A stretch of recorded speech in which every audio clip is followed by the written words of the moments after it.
welcome to First Order Differential Equations by Shirtless Stalker, me, of course. Let's get into it. So say we have a problem here.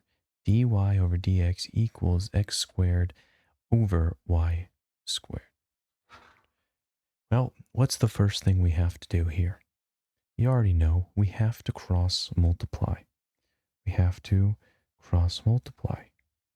And once we cross multiply, you can see we are going to be left with y squared dx equals x squared dx. And we have to now take the integrals of both. And once we start to take the integrals of both, we're going to be left with, well, what's the integral of y squared? Of course, it's going to be y cubed over 3. And then the integral, of course, of x squared is going to be x cubed over 3. But we have to add the constant. Never forget to add the plus c. And once we're at this point, what do we do next? Well, it's quite obvious we need to get it to y cubed by multiplying by this plus 3 here. Take this. That's a pretty ugly 3, I'm not going to lie. But multiply it by 3 on both sides. We will be, let's just add this here, make sure it's clear. Multiply by 3 here. And of course, we're going to be left with y cubed equals x cubed plus 3c. Now we all know c is just a constant. And when c is a constant, what can you do? Well, when c is a constant, you know you can just any constant, 3c, 5c, 10c, doesn't matter what it is, it's just going to be c. And of course, we are going to be left with our general solution once we take the cube root. So if we take this, take the cube root, we are going to be left with our general solution to this differential equation. And the general solution to this differential equation is y equals the cube root of x3, x cubed, plus c. But of course, what if there's an initial condition? We have to make sure we not only get the general solution, but the initial condition solution as well. So let's take y if 1 equals 2. Well, what do? Well, it's clear. We have to plug in the values. We have to plug in the values. So if we say y of 1 equals 2, we take our initial condition. Don't forget the initial condition. Y of 1. We plug it in. So y, what does that equal?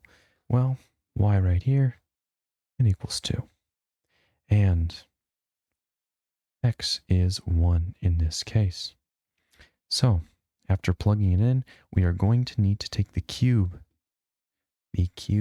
of both sides. When we take the cube, what's 2 cubed? You got this one? Say it with me. 8. 8. We get 8 with 2 cubed. This entire thing is going to cancel out here because we take the cube of a cubed root. Well, the cube of a cubed root is obviously just nothing.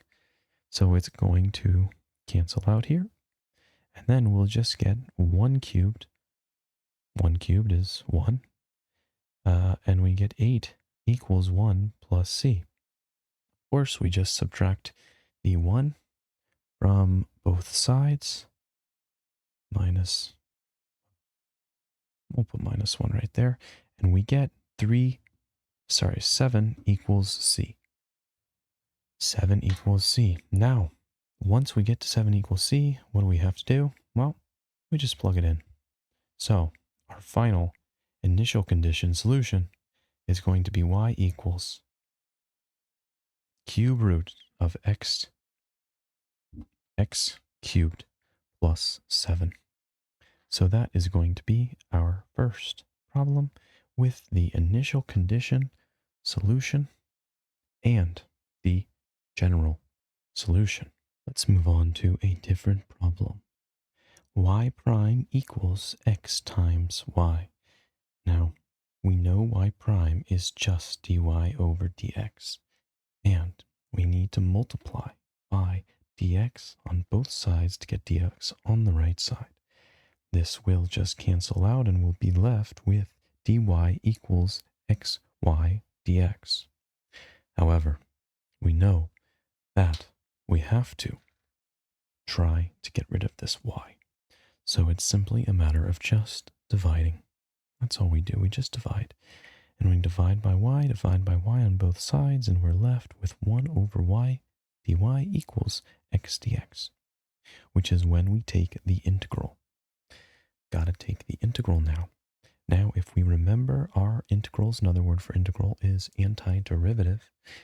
Antiderivative here of 1 over y dy, antiderivative of x dx, we are going to get 1 over y equals ln of y, and the antiderivative of x dx is x squared divided by 2 plus c. Now, we need to move up to here, running out of a little room here. We take these antiderivatives, ln of y, we need to raise it to the power of e, because we want to isolate y, and we know that e to the power of ln y, these things cancel, and we're left with just y. But we have to raise e to both sides. So once we get right here,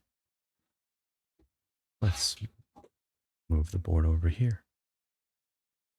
Right here, y equals e to the 1/2 x squared plus c. Now, we want to get the c by itself. We want to try and isolate the c, and one way to do that is right here. We know that when you add exponents, when you multiply exponents, it's like adding them. So all you have to do is separate this, and you can separate this into e to the 1/2 x squared plus e to the c. But e to the c is just a constant. E to the c is just a constant. So this is just c. And one way we now simplify to get our general solution. Y equals ce to the 1/2 x squared. Now we're not done yet. We are not done yet, because we need to get the actual solution by plugging and chugging.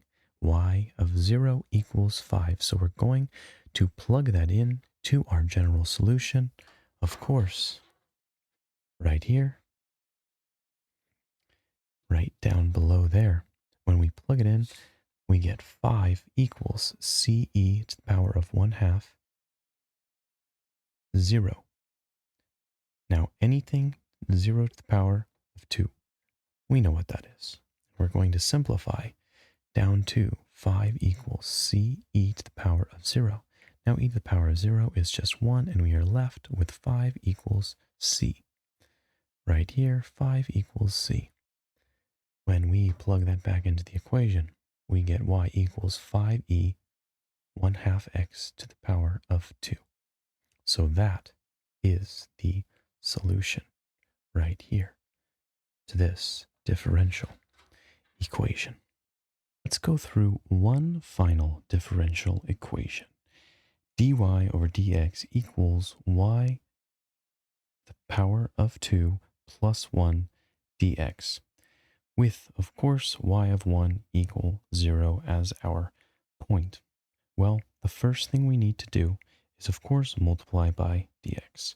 Once we multiply by dx, these two are going to cancel out the dx's, and we're just going to be left with d of y equals x squared plus 1 times dx. Now, of course, once we're left with these, we're going to get dy equals y squared plus 1 of dx, and we're going to want to multiply by that y squared plus 1. Once these cancel out, to get it onto this side, we are then going to have 1 over y to the power of 2 plus 1 dy equals dx. Now we need to take the integral, the antiderivative antiderivative of these two sides. Once we take the antiderivative, this one, it's a bit tricky. It is a bit tricky, but it's helpful to know that tangent of x equals, what is tangent of the inverse of tangent? It equals 1 over 1 plus x squared. And if the inverse is equal to 1 over 1 plus x squared, this looks awfully similar to this. And if this looks similar to this, we then know that tangent, the inverse tangent, times y is going to be equal to 1 over y squared plus 1. So we have now gotten the integral of 1 over y squared plus 1 dy. Now we got to take the integral of d over x. The integral of d over x is very simple. It is just x plus c. Now we need to isolate y. This is one of our final steps, is to isolate y. Well, how are we going to do that? It's just take tangent. If we just have to take tangent of both sides, tangent to the negative 1 of y is just y, and taking tangent of x plus c is just tangent x plus c. So the general solution to this equation up here is y equals tangent x plus c. But now let's plug in the general point here. The point y of 1 equals 0. Well, right here, we know that y of 1 equals 0, so let's plug in 0 here, equals tangent 1 plus c. We plug in 1, this point right here. And when you think about this, you think, okay, well, tangent, what is tangent equal to 0? Tangent is equal to 0. Well, when tan of 0 equals 0. So now we know that 1 plus c has to equal 0. Because tangent of 0 equals 0. So 1 plus c has to equal 0.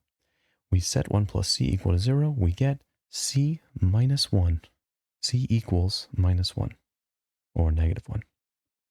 Once we plug this, c equals negative 1, back into our equation, we get y equals tangent of x minus 1 as the solution to this point.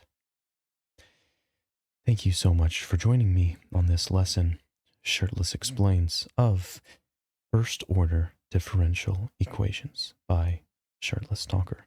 If you have any suggestions below or anything you would like me to explain, please feel free to leave a comment down below, and I will see you in the next video.